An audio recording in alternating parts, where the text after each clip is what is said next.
मुस्लिम समाज में जो निकाह होता है वो लड़कों के ऊपर मोहरदन क्यों बांधा जाता है, समझाइए। तो बच्चे आज पूछे हैं कि मुस्लिम समाज में ये मोहरदन जो वर्ड होता है उसका मानी क्या होता है। आइए हम लोग समझते हैं। मैरिज को हिंदी में विवाह कहते हैं, तो मुस्लिम समाज में इसे निकाह कहा जाता है और इसे इकरारनामा भी कहा जाता है।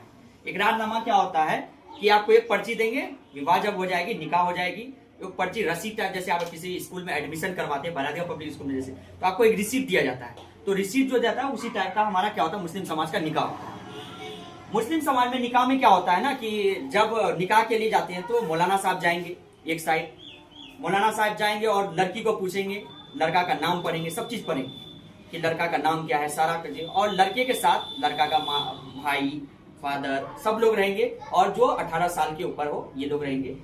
और वहां पर जो पूछा जाता है कि क्या इस लड़के के साथ आपको निकाह कबूल है, तो वहां पर वो गवाह होकर सुनते हैं। देखिए आप लोग देख रहे हैं कि लड़की हाँ बोल लिया या नहीं, कबूल है कबूल है कबूल है, ये बोल लिया या नहीं, तो वहां पर लड़के का फैमिली भी देखते हैं। उसी तरह लड़की के भी तरफ से मौलाना आते हैं, लड़के की तरफ से भी पूछते हैं कि आपका निकाह इस लड़के से हो रहा है, ठीक है, इस सारा कहानी पूछते हैं। और साथ ही साथ कहते हैं कि आप फ्री कंसेंट, मतलब किसी के दबाव में, दिल से किसी के दबाव में नहीं, और आप इस शादी को मतलब एक्सेप्ट करते हैं या नहीं, तो वो आपको मौलाना साहब पूछेंगे, आप एक्सेप्ट करते हैं, फिर वहां सिग्नेचर होता है। उसी तरह मुस्लिम में मैरिज होता है। उसी टाइम में लड़कों में एक टर्म माना जाता है मोहरदन, जिसको इंग्लिश में कहते हैं सिक्योरिटी मनी। सिक्योरिटी मनी में क्या होता है, फॉर एग्जाम्पल इसको कहते हैं पैसे का रकम।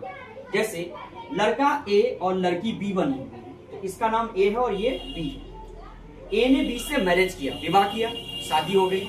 तो शादी होने के टाइम, उस टाइम में क्या होता है कि मेन झगड़ा तो हमारे एरिया में मोहरदन बांधने के टाइम में होता है। उसमें क्या होता है कि लड़के के ऊपर जबरदस्ती इतना ज्यादा ही सिक्योरिटी मनी, जिसको मोहरदन कहते हैं, बांध दिया जाता है, ताकि कल होकर वो तलाक ना दे। तलाक दे तो दे इस डर से ना दे कि हमको ज्यादा रकम देना पड़ता है। मतलब इस चीज को ये कंफर्म करता है कि आप तलाक से इस चीज को दूर करें। ये भी सही है लड़कियों के लिए, ठीक है, क्योंकि article 14 of the Indian constitution talk about कि सभी लोग समान है, समानता के बारे में बात करते हैं। तो पैसे का रकम से क्या होता है, ए और बी में जब मैरिज हो जाता है तो ये चीज को बांधा जाता है ए और बी में, जिसे कहते हैं हम लोग मोहरदन, सिक्योरिटी मनी। और इनके साथ साथ इसमें क्या होता है ना कि अगर ए ने तलाक दिया बी को कि मैं तुम्हें तलाक देता हूं, बी को तलाक दिया, भले हम तलाक के बारे में नेक्स्ट वीडियो में बात करेंगे, तो ए ने बी को अगर तलाक दिया तो ए को क्या करना होगा, मोहरदन वापस करना होगा। मान लो 2 लाख रुपया बांधा गया है, 2 लाख, 2 लाख रुपया बांधा गया, तो लड़की को 2 लाख रुपया देना पड़ेगा तलाक के बाद। तब तक तलाक वैलिड ही नहीं माना जाएगा जब तक आप मोहरदन नहीं दे देते। लेकिन अगर अपोजिट होता है, अगर लड़की लड़का को तलाक देती, उल्टा, अगर लड़की ही लड़का को तलाक देती